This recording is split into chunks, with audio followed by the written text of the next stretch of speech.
So this one's directed by Michael Showalter, who's previously made, among other things, The Big Sick. And the reason I bring that one up is because it stars Kumail Nanjiani, who also happens to star in this one, and I think he's a really talented guy. For instance, I absolutely loved him in Portlandia and Silicon Valley. He's just funny to me. So naturally one would think he might be a perfect fit for a rom-com like this. Well, I mean, is this really even a rom-com?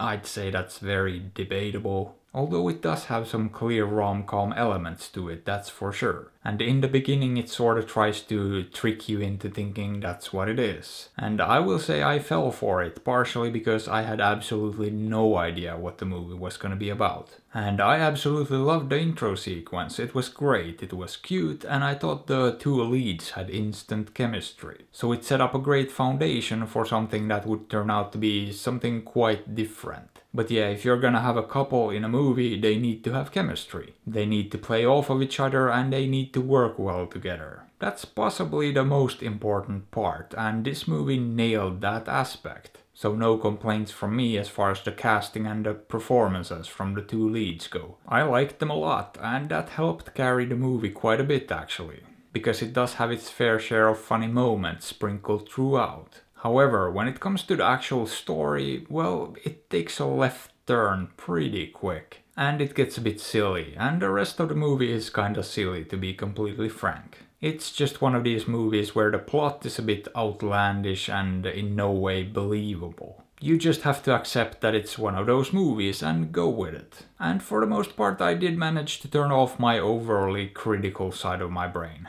I mean, the movie is just very plot driven, very plot heavy, and I tend to not love that sort of thing, especially in more light-hearted movies and comedies. I prefer those to feel a lot less heavy-handed, because otherwise the comedy can come across as almost forced, I guess. But as I said, the two leads here are really great, and I think that helped alleviate that particular issue quite a bit. And as a result, I thought this one turned out to be fun enough. Nothing spectacular, but fun enough. I will also say that as far as the writing goes, especially for the plot. It's not poorly constructed, it's well handled for the type of thing it's going for. And I did notice several details that were sort of brought up in passing early on in the movie, that later on turned out to play a bigger role and actually ended up making a difference. And that's just solid writing right there, and it shows that the writers cared enough to actually do that. To put that extra effort in, and I always appreciate when a script doesn't feel lazy. Even if the story here definitely isn't my favorite type of story,